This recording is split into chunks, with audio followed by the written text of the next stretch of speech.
आज हम महत्तम समापवर्तक अर्थात एचसीएफ निकालना सीखेंगे। उसे हम एक क्वेश्चन से सॉल्व करेंगे।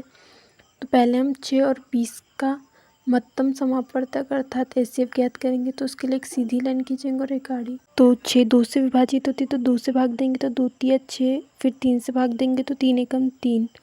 अब हम 20 का गुणनखंड करेंगे तो 20 में एंड में 0 है तो 2 से भाग दे सकते हैं, तो हम 2 से भाग देंगे तो 10 बार भाग जाएगा। 10 में एंड में 0 है तो हम 2 से भाग दे सकते हैं, तो 2 पंचे 10। फिर हम 5 से भाग देंगे तो 1 आएगा। तो अब हम 6 का गुणनखंड लिखेंगे तो 2 गुणित 3 आएगा, और 20 का गुणनखंड लिखेंगे तो 2 गुणित 5 आएगा। अब दोनों में जो कॉमन होगा वही एचसीएफ आएगा। तो दोनों में 2 कॉमन है तो 6 और 20 का एचसीएफ 2 आएगा, क्योंकि दोनों में 2 कॉमन है इसीलिए। अब हम दूसरे एग्जाम्पल से एचसीएफ निकालना सीखेंगे। तो 6, 72 और 120 का एचसीएफ निकालेंगे। तो पहले हम 6 का गुणनखंड करेंगे तो 6 2 से विभाजित है तो 2 तिया 6, फिर 3 से भाग देंगे तो 1 आएगा। अब हम 72 का गुणनखंड करेंगे तो 72 में एंड में 2 है तो 2 से भाग जाएगा, तो 2 से भाग जाएगा तो 2 तिया 6 और 1 बचेगा तो 2 छंग 12। फिर 6 में एंड में 6 है तो 2 से भाग दे सकते हैं, तो 2 से भाग देंगे तो 2 एकम 2 और 1 हासिल बचेगा तो 2 छंग 18। फिर 18 में 2 से भाग देंगे तो 2 नाम 18।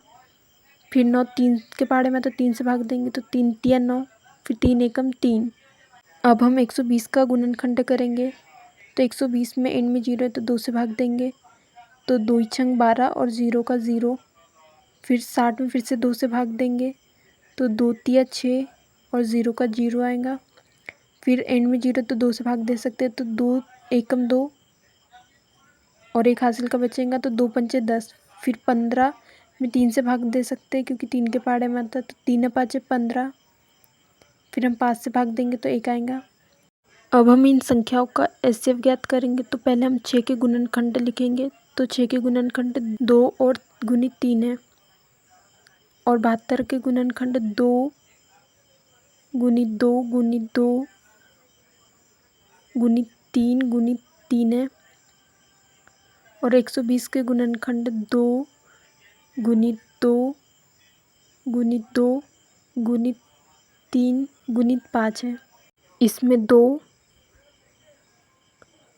और 3 कॉमन है तो एचसीएफ 3 गुणित 2 होगा। तो 6, 72 और 120 का एचसीएफ